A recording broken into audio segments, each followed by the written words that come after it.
Hello everyone, welcome to today's section. Myself Srishma PV, second MSc Biology, St. Mary's College, Thrissur, and today we are going to discuss about what is bioterrorism and biodefense mechanism. Firstly, we are going to discussing about what is bioterrorism.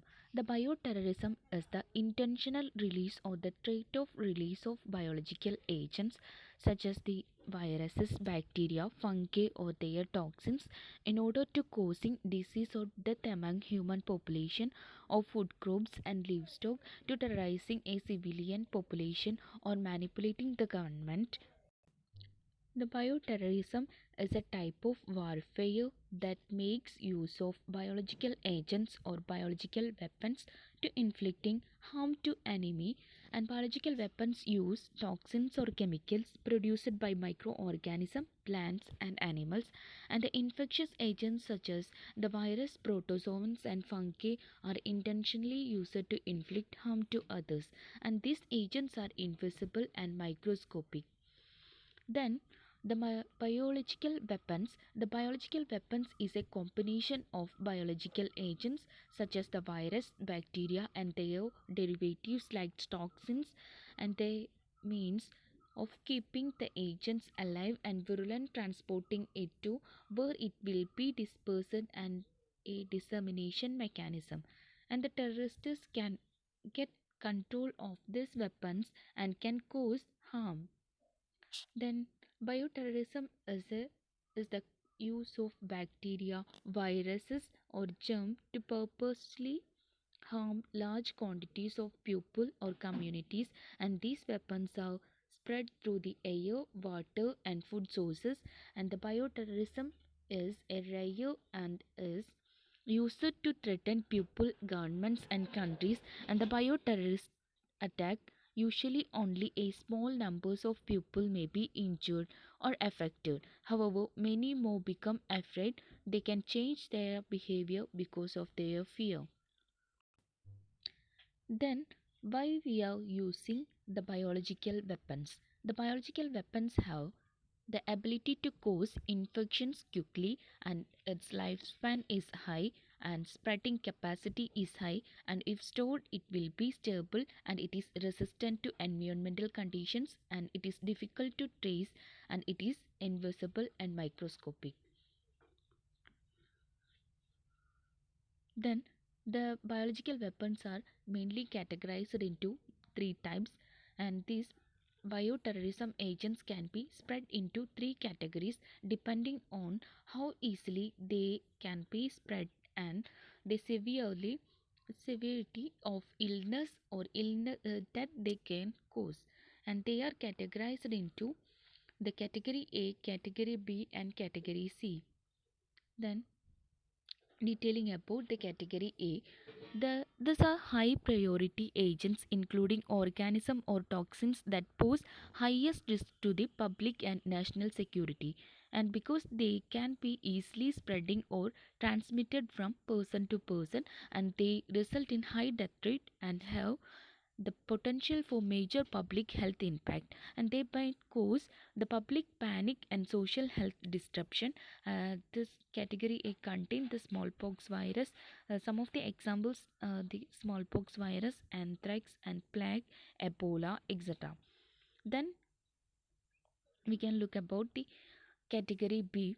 These agents are the second highest priority because and they are the moderately easy to spread, and they result in the moderate illness rates and low death rates, and requires the specific enhancement of the CDCS. The CDCS is the Center for Disease Control and Prevention, and laboratory capacity and enhancement disease minority. Examples are the glantir, resin, typhus and staphylococcal. Then we can discuss about what is category Z. These third highest priority agents including emerging pathogens that could be engineered for mass spread in the future because they are easily available and they are easily produced and spread, and they have potential for high mortality rate and major health impact. Is examples are the multi-drugs resistant tuberculosis, Nipah virus, and hantavirus. Then we can look about what is the biodefense mechanism. The biodefense is the use of biomedical measures to protecting people against bioterrorism, and this includes the medicines and vaccinations, and it is also includes the medical research and preparation to biodefense against bioterrorist attacks, and it is under the Center for Disease Control and Prevention. Then this biodefense refers to short-term and local, usually military measures to restore biosecurity to a given group of persons in a given area who are or more may be subjected to the biological warfare in the civilian terminology, and it is very robust and biohazard response. It is technically possible to apply biodefense measures to protecting against animals and plants, and but this is generally uneconomic.